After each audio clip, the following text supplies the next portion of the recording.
Joining us on the I Love CVille Show, the water cooler of Charlottesville, Albemarle County, and Central Virginia. We talk topics that matter. Some topics and storylines may not be rainbows and sunshine, but we feel they are compelling, and we relay them to you so you are more informed with what's going on in your community.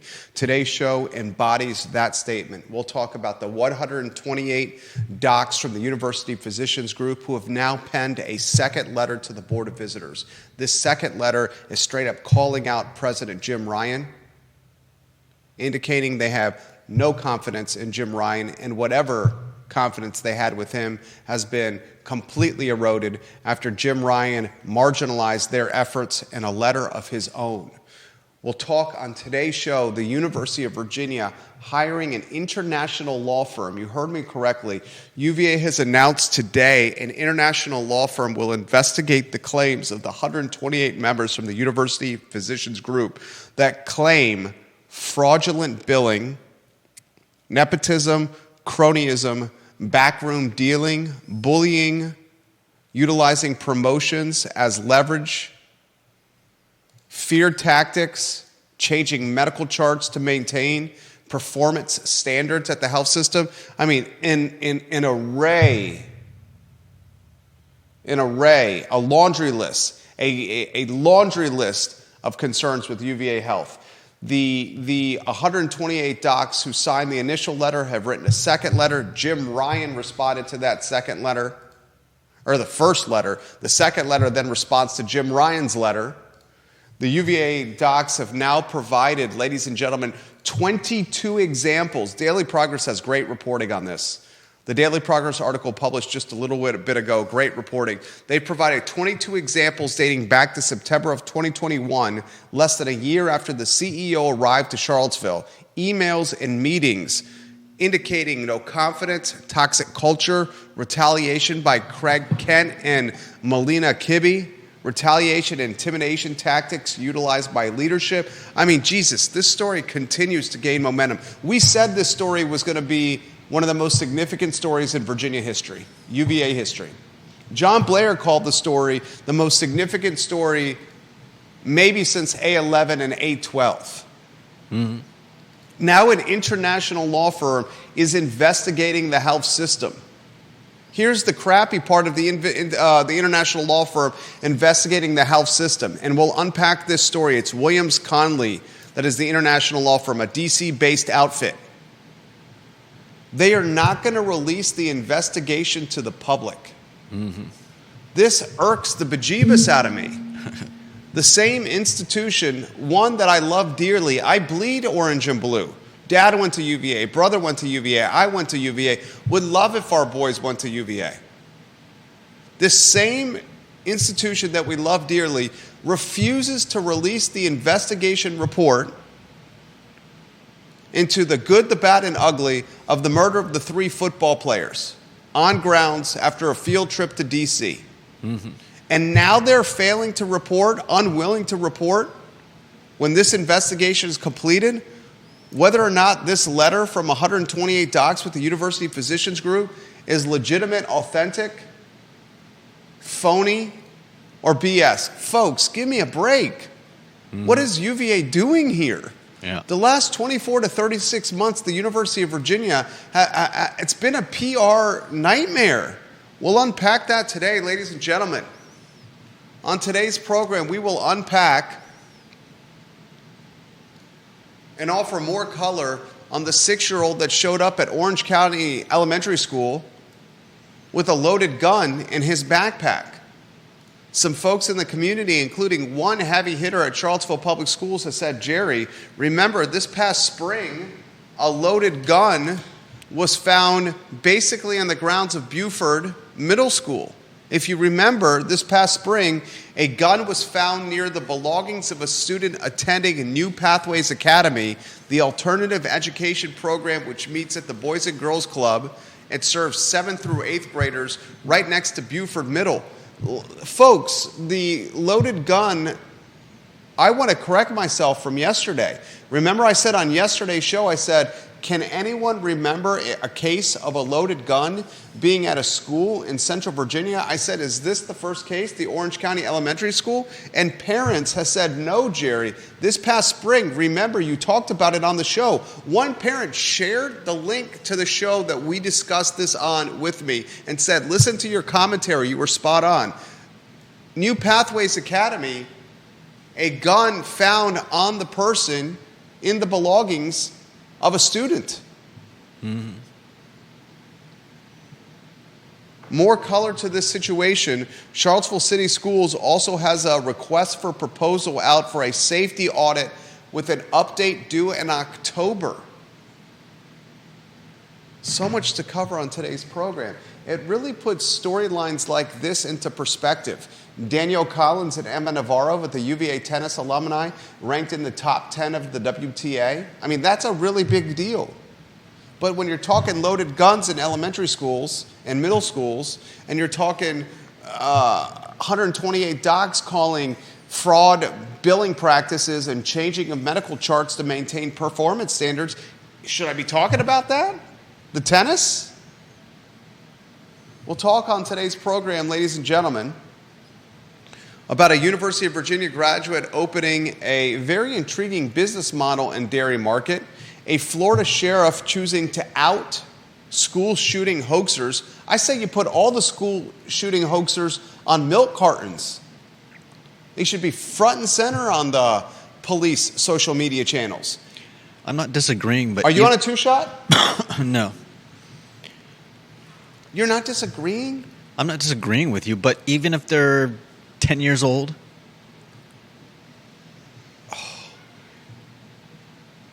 I'm not disagreeing. I'm just saying that in this case, in the case that the article talks about, I believe the kid was like 10 or 12 years old. And I don't necessarily disagree. I mean, this is not only is it disruptive, it's dangerous, and you know, and it costs you and I so much money, lots of money, so much money. The article talks about how much. Cite your source. Let's see. Thank you for watching, John Blair. Cite your source. What's the article? What's the publication? No new listings in YouTube in Lewis Mountain right now. No new listings. No, cite your source. What's the publication?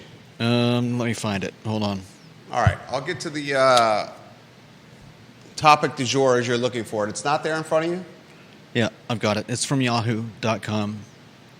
But yahoo.com is referencing a news article, and that Yahoo just syndicates coverage from other news sources. AP. Okay, Associated Press is reporting this. Yeah.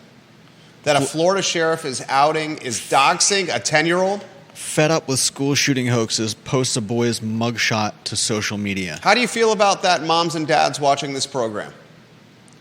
Should students who call in hoaxes or post on social media, I mean, they're not calling them in here. It's not like you're calling a Bob thread anymore. Here's what he had to say. Since parents, you don't want to raise your kids, I'm going to start raising them. Every time we make an arrest, your kid's photo is going to put out there. And if I can do it, I'm going to perp walk your kids so that everybody can see what your kid's up to. This one was about the arrest of an 11-year-old boy who was taken into custody for threatening to carry out a school shooting and having a list of names of people that he wanted to shoot. It was just a hoax. He was joking around, but, I mean, come on. How do you feel about that, parents? In this day and age, that's not something that you should be joking about. How do you feel if a 10-year-old is doxxed for utilizing social media for a hoax? We'll talk about that on today's program. Folks, today's program is locked and loaded. Pun intended. Terrible pun. Terrible pun.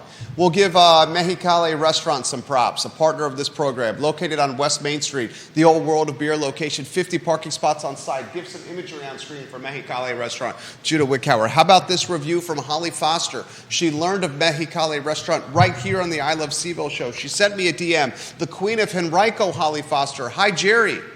I got to meet Johnny Ornalis, one of the owners of Mexicali, yesterday. Nice. I went to Mexicali to pick up my order. Johnny Ornalis is so nice. I love the restaurant, and the food was outstanding. So fresh. I got queso con chorizo. Cameroon, what is it, Zana Dendiando and Baja fish tacos?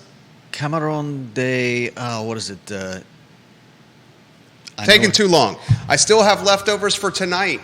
Since they still do to-go cocktails, he and his bartender suggested the Chica Gimlet, and I really enjoyed that after the awful drive home to Henrico in the rain. I cannot wait to go back to Mexicali on the next visit. And Jerry, I look forward to today's program. Holly Foster, nothing but love for you, Holly Foster, Queen of Henrico, watching the program. If you haven't tried Mexicali on West Main Street, you're missing one of the best dining experiences in the region. And there's the Chica Gimlet.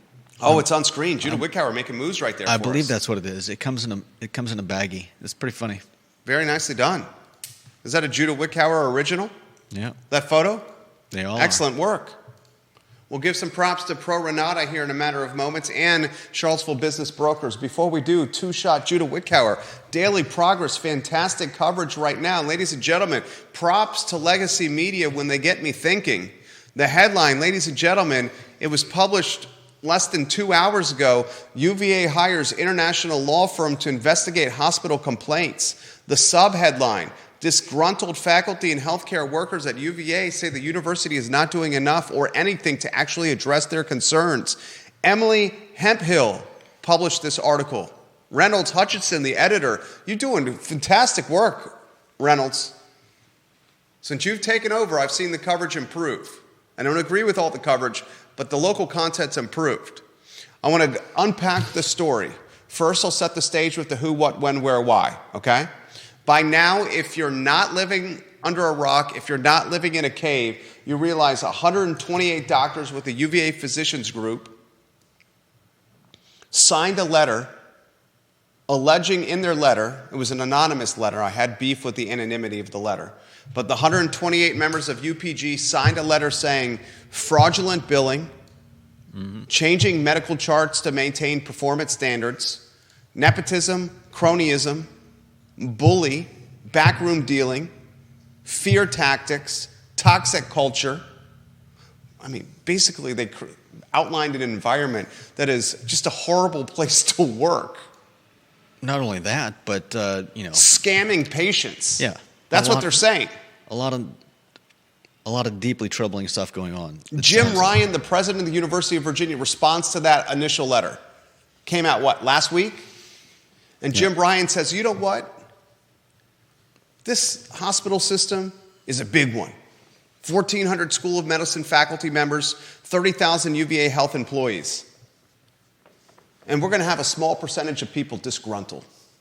Yeah. Jim Ryan, the president of the university, said, this small percentage of the people that are disgruntled, you can basically ignore them. And shame on them for casting shade on what the health system has done. Shame, shame, shame. Wagging the proverbial finger at the 128 signees. Basically poo-pooing them. While also saying that he was going to have an investigation. Jim Ryan's tactics here infuriated the initial 128. So much so that the initial 128 wrote a second letter to the BOV, a second letter, and said, Jim Ryan, we have no more confidence in you anymore. Destroyed what little trust in him remained. What little trust we had in you, Jimbo, is gone. And then in the second letter, they say, here are 22 examples that back the claims we made in the initial letter. Sadly, those examples are things that don't really mean anything to us. I believe they're just dates and times of meetings and emails that were sent to basically talk about these issues. And so Daily Progress says they provide 22 examples dating back to September 2021, less than a year after Kent's arrival. He's the CEO of the health system in Charlottesville, of emails and meetings regarding no confidence, toxic culture, retaliation by Craig Kent and Melina Kibbe, and retaliation and intimidation tactics utilized by C. Kent, MK, and the Department of Surgery chair. Yeah. There's no smoking gun is what you're saying. Yeah, I'm saying there's no actual evidence there unless you were in one of those meetings. And they're basically saying, you know what we're talking about, so stop being you know what, and pretending like you don't know, you've never heard of any of this. The second letter also starts highlighting other heavy hitters, including Chief Compliance Officer for UVA Health, Krista Barnes, Chair of the Health System Board, Baber Latif. I'm sorry, Baber and Latif, I'm butchering your name. Chief Human Resource Officer John Koski, and Victoria Harker, a member of the Health System Board and Vice Chair of the State Council of Higher Education of Virginia. More heavy hitters included in the second letter. Yeah, they're saying these people all know exactly what we're talking about. They're literally bringing more people into the mix. Now the University of Virginia. Guys, this is the second chapter of this story. The first chapter was the letter. Mm-hmm. The first one. And then Jim Ryan's response to the letter. The second chapter is this second letter. Now, because of these letters, and because of the Board of Visitors meeting that happened last week, Wednesday, Thursday, and Friday, there was a BOV meeting. We are fresh from the BOV meeting, and now we know an international law firm is going to investigate what's going down. The international law firm is Williams Conley, a law firm based out of Washington, D.C. I know a man that knows a lot about law firms, especially of the international variety, and he watches this program, and he goes by the moniker Deep Throat. And he already is offering some color. He says Williams Conley is a big-name choice, Deep Throat, his photo on screen. They did the investigation of the University of Michigan Sign and Steal scandal. And I recall that Williams Conley also defended Clinton in his impeachment, or at least was involved in his defense.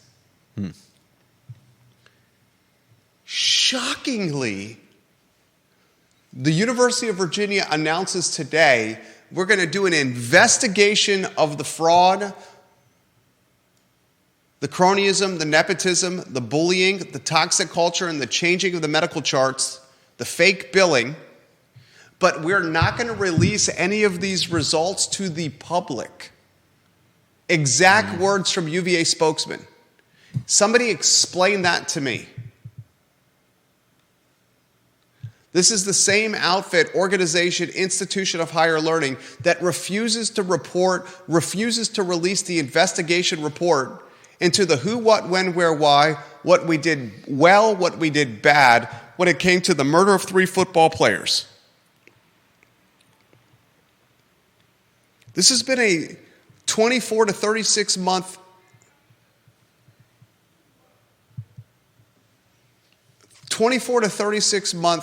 case study of how to butcher public relations and erode trust with the public. Yeah. Take the last 24 to 36 months and allow Darden students or McIntyre School of Commerce students to do a case study on what the University of Virginia has done well or piss poor with managing their brand equity, their perception over the last 2 to 3 years. I mean, holy bejeebus. The May pro-Palestine pepper spraying debacle pales in comparison to this. Ginny Hu, thank you for the retweet. I'm going to get to Ginny Hu's comments in a matter of moments. Sit back and buckle up. And speaking of buckle up, the I Love CVille Show has secured an interview. What's the day of the interview, Judah? October 3rd. Tom Neal, president of the Jefferson Council, on this show. Jefferson Council watches this program. The president on the show on October 3rd. We're going to be talking about, oh my God, where do we begin? With the president of the Jefferson Council. I mean, they've got a pretty good article on this whole situation on their new website. When was that released? It was September 15th, written by James Bacon. Holy Toledo. UVA Med faculty have been seeking redress since 2021. Did you read that article? Yeah, I've been reading through it. He says the Board of Visitors proceedings have lacked transparency. He talks about the fact that President Ryan is not persuading anyone of his sincerity when he says in one breath, "We will do our best to investigate," while vigorously defending Kent and Kibbe and criticizing their accusers in the next, before gathering all the facts. You know what the very interesting thing about this is? The co-founder of the Jefferson Council, Bert Ellis, is now on the Board of Visitors. And at the last paragraph, he says several board members are friendly with the Jefferson Council, but they tell me nothing. They are forbidden from discussing closed session business. It's like they are bound by omerta. Not only does the public not know what was said about the allegations, we don't know if anything was said at all. This in reference to the Board of Visitors, 2 days of meetings. We have the BOV, the heaviest of heavy hitters at the University of Virginia, met Wednesday, Thursday, and Friday of last week. 13 on the BOV were appointed by conservative Governor Glenn Youngkin. Those 13 were handpicked by a man who has openly indicated that he does not favor the direction the university is headed. Yeah. You would think that the Board of Visitors might be at loggerheads with President Ryan, but I don't know. They seem to be together on the fact that they are not releasing the investigation. One of those 13 appointed by the governor is the co-founder of the Jefferson Council, who is challenging the University of Virginia in every public way possible: honor code, diversity, equity, and inclusion, bloated payroll, freedom of speech, transparency, cost to attend, and now this UVA health story. Oh, big time cost to attend. And now the UVA health story. Yeah. The UVA health story went from Chapter 1, 128 docs in UPG writing an anonymous letter, to Jim Ryan throwing shade on those 128, saying, "You guys are small potatoes. You're such a small percentage of the workforce. We should ignore you. All you are is some bitter teenagers that are angry that they're not sitting at the popular table at lunch." And then the 128 say, "Oh yeah, Jim Ryan, here's a second letter. We think you stink at your job. We think you should be benched from the football team. We no longer have confidence in you as the captain." Here are all the times that we've talked about this kind of stuff, and here are people that also know exactly what we're talking about. From the popular table, here's more people from the popular table that were involved in the cronyism and the alleged fraud, nepotism, backroom dealing, and bullying. Yeah, they're basically saying, stop it with the surprised Pikachu. Good Lord, this is crazy. Stop it with the surprised Pikachu face. Do you understand what's happening here, ladies and gentlemen? This is a script. This is a movie script. And we're nowhere near the climax. No. I don't think we're even close to the second half. Are we in the prelude? Basically, we're in the first 10 minutes. I think we're in the previews.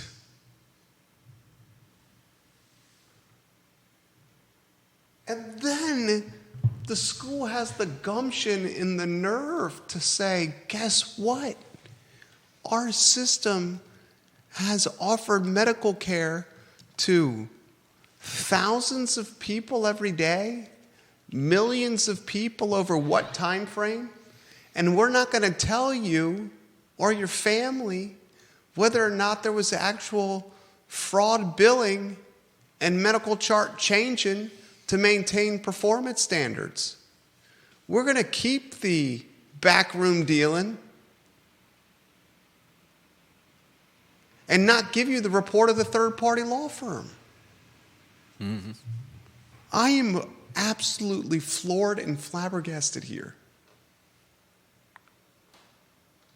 And we've seen this practice with the report that was not released to the public, with the mass murder at UVA with 3 football players and 2 other students injured. And we've seen the same BS tactics as Janice Boyce Trevelyan has highlighted. A meeting that happened with City Council on Monday night, and City Council said, on our agenda, we have a confidential, what was the term that was on the agenda from Monday night? City Council was confidential compensation. Yeah. Confidential compensation settlement. Juan Diego Wade, the mayor, shows up a couple of minutes before 2 key votes, and he says, we got to vote on this. We got some color from staff, and we were told to vote 5-0 on a confidential compensation settlement. And we're going to vote 5-0, but we're not going to tell you, the public. Mm-hmm. I speculate that that's the city attorney getting a bag of money. I don't know for sure. I'm speculating. Why do I need to speculate? Because they didn't tell me, despite it being our money.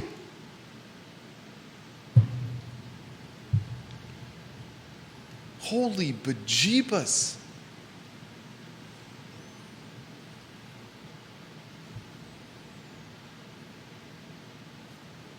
Yeah.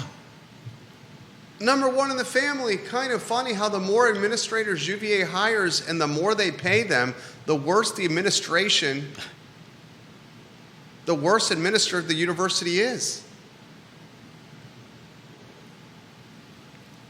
Philip Dow in Scottsville says, time to clean house. Which house? I mean, it definitely sounds like President Ryan has no intention of doing any house cleaning. JBT says this should be revealed to all of us. We deserve to know. Amen, sister.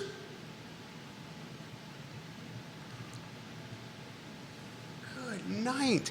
We don't even know if there was another offer on the effing mobile home park.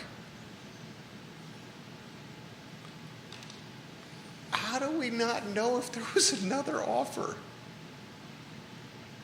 It's baffling. You got a piece of property in a vulnerable position in the city? Say your piece of property in the city, ladies and gentlemen, is home to some folks that are underserved, underprivileged, or on the financial margin. Well, here's what you probably should do. Leak to the media that some unknown party is making an offer and is going to displace all the people on there. Say you got a $10 million deal on it, and watch the wheels of governance for once move quickly and give you a Scrooge McDuck bag of money.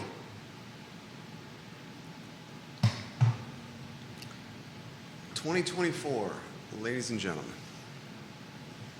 And it's the exact opposite of the transparency and accountability and communication that's offered by this Florida sheriff. You get that lower third on screen. There's a police officer in the Sunshine State that's doxing an 11-year-old for making a violent hoax on social media. Yep. When it pertains to their school. Mm-hmm. We ask you the question, Ginny Who says this.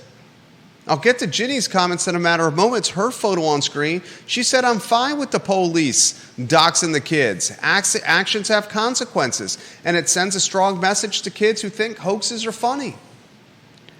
Should kids be doxed by police for using social media about gun violence or other threats at schools that are phony? You say yes? I mean, I don't know how many rights those kids have when they're committing felonies. In fact, that's part of what the article explains, in that these are felonies. The kids have limited rights. So you got no beef with a 9-year-old utilizing TikTok. Okay, let me rephrase my word. A 9-year-old utilizes TikTok First, why the hell is a 9-year-old on TikTok? My wife sends me the story yesterday. Instagram is going to have teenage accounts now. Thank God.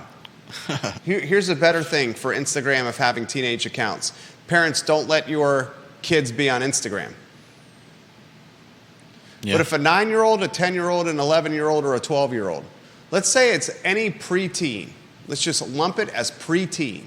If a preteen does a hoax about violence at school, should the preteen be doxed by local police?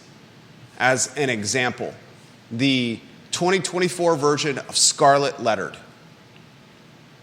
Yes or no, Judah? Yes or no, viewers and listeners? Viewers and listeners, I want your take on that question right now. Judah says, tar and feather them. I did not say that. Put them on the rail and drag them through West Main Street is what you said. I did not. But you say they should be doxed. You know, I think that is a punishment that I think more children, more kids, preteens, whatever you want to call them, understand. Bad press. Sadly, I think that's a larger punishment than just about anything else you could do to them. 100%. That's brilliantly said. Brilliantly said. Under Florida law, juvenile court records are generally exempt from public release, and rightly so, but not if the child is charged with a felony, as in this case. I could have talked about law enforcement officials have been tracking a stream of threats in the weeks since the school year began. In Broward County, they have already arrested 9 students, ages 11 to 15, for making threats since August. And wasn't there just one in Greene County? Didn't I read that in the Daily Progress? I think so. In the Greene County, police just popped a kid for utilizing social media to make school threats. Orange County, there was a 6-year-old that brought a gun to school.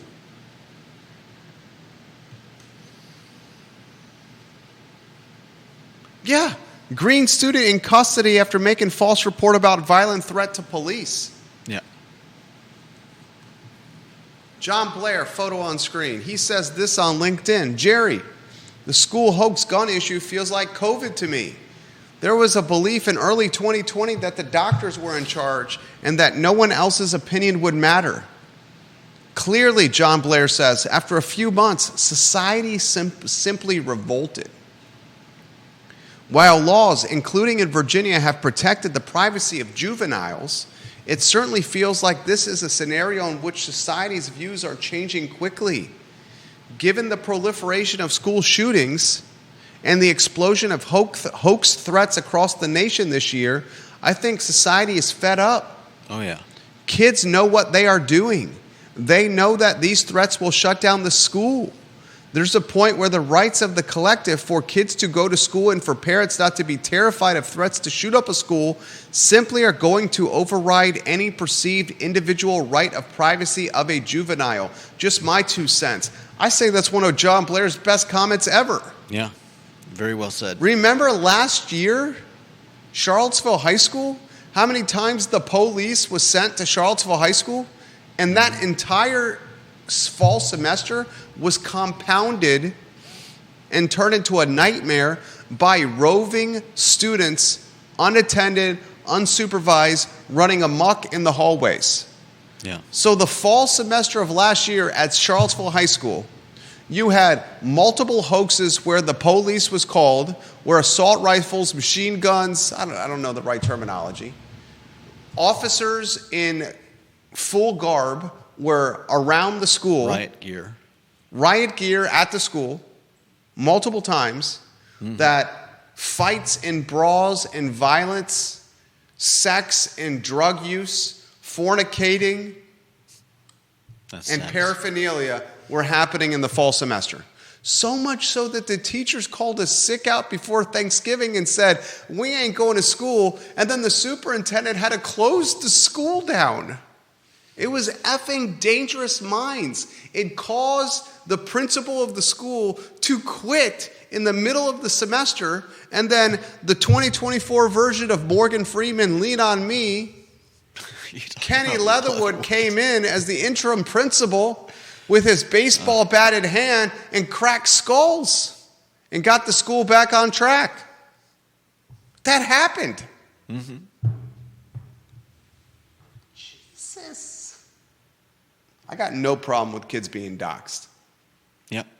They need to face some consequences for their actions. Otherwise, stuff like this will continue. I got no problem with kids being doxxed. It's a drain. Not only do kids miss out on school time because they've got to go stand outside or shelter in place, but then you've got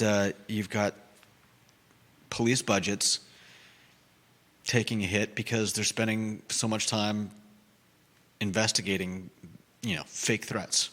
Vanessa Parkhill, Queen of Earlysville, her photo on screen. The Florida sheriff going old school, like in the Scarlet Letter. Public shaming. If it works, do it.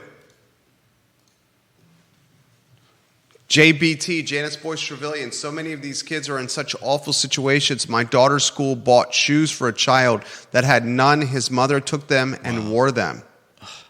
She also says they need so many resources available to them. There needs to be punishment, but I don't know if that's the best one with kids that are fragile in these situations. She says that will follow you forever. And that's a fair point. That's a fair point and part of the ongoing argument.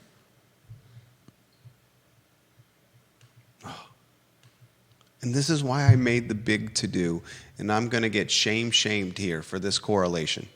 I'm going to get shamed for this correlation, Judah. But this is why I made the big to-do about no gun advertising and branding in schools. Fluvanna County. And I got a lot of pushback on that. And they said, much in Fluvanna, a gun is a tool, and that's how we feed our family. I get that. It's in an area where kids are probably trained how to shoot a rifle and aim at a deer at a fairly young age. We got a city councilor and 4 supervisors from different jurisdictions watching, and a couple planning commissioners right now, a local newspaper and a local TV station. I was going to talk on today's program about the 35th anniversary of the CVille Weekly. I was going to talk on today's program about Danielle Collins and Emma Navarro being ranked in the top 10 on the women's tennis tour. I was going to talk on today's program about PVCC, Piedmont Virginia Community College, launching a tech center. We got all day. I don't have all day. I was going to talk on today's program about Anthony Calandria. You got to stop turning over the football. Instead, ladies and gentlemen, a second letter is written by the docs at the University of Virginia. An international law firm is hired to investigate the UVA health system. The University of Virginia thinks it's good PR not to release the findings to the public.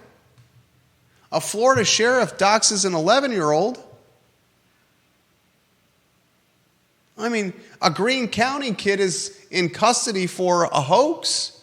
A 6-year-old brings a gun to school in an elementary school. And multiple viewers and listeners tell me that this past spring at an alternative school in Charlottesville Public Schools right next to Buford Middle, a kid brought a loaded gun right next to the Boys and Girls Club. A heavy hitter tells me Charlottesville City Schools have an RFP out for a safety audit, and an update is due in October. And damn, I still hear parents say, I don't want my kids walking through metal detectors at schools. Well, you know what? You are living in la-la land. What is a metal detector going to do for kids that do things the right way? Seriously. Walk through a metal detector. What is going to beep if you're a good kid? Your troll keychain on your backpack that's connected by a piece of metal? Who didn't have a troll keychain on their backpack? Little troll. They're so cute. I like the ones with the blue hair that I could turn in a circle. All right. already then. You got a weapon? It beeps, you're in trouble. Good. You got beef with that? I think some parents would argue that treating children like they're already criminals. Oh, here we go. I'm just Here we providing go. the other side. Please. You can say, here we go, all you want, but that's pretty much what I think when you go on your rants. Here we go. Jerry's on a rant again. I want to hear the woke side of the argument from Judah here. This isn't the woke argument. Yeah, this is the woke argument. Parents think if you have kids walk through metal detectors, they're going to be put on a path of criminal behavior. If you treat children like criminals, they will become criminals. Is that what you're going to say? No. What were you going to say? Please. I can't wait to hear this. I'll sit back and listen. No, please. It's please. not. I want to hear it. All I was going to say is that I'm sure some parents don't like the fact, don't agree with the fact that kids should be treated as if they've already committed crimes. Do you walk through a metal detector to get on an airplane? We do now. Do you walk through a metal detector to get inside Scott Stadium to go watch Virginia football and Anthony Calandria commit 3 costly turnovers to screw Virginia in a critical game against the Maryland Terrapins? Wow, I feel like this is getting personal for you. Do you walk through a metal detector to get into the John Paul Jones Arena to watch Tony Bennett's boys win a national championship? Do you walk through a metal detector at any Charlottesville athletic event that has more than 250 in attendance? The answer to all those is yes. And guess what? When you went shopping at Old Navy for those cargo camo jorts that you like to wear, you walked through a metal detector. Don't look at me when you say that. You walked through a metal detector. When you went into Victoria's Secret, I don't think that's a metal detector. To get the bra and underwear set for your special lady, you walked through a metal detector. I don't believe those are metal detectors, Jerry. It's a detector, isn't it? What is the difference between an airplane metal detector, a Scott Stadium metal detector, a John Paul Jones Arena metal detector, the metal detectors that are at athletic events at Charlottesville public schools, and the detectors you go through, Judah, when you buy the bra and underwear sets for your special ladies at Victoria's Secret? What are the differences? Am I expected to know what the differences are? The differences with the clothing ones are, I don't believe they're metal detectors. Okay. They detect the little tags that they put on the clothes. Just saying.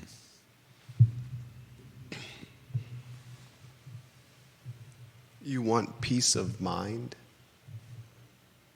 There's peace of mind. Metal detectors. School resource officers and peace of mind are metal detectors, and school resource officers are peace of mind.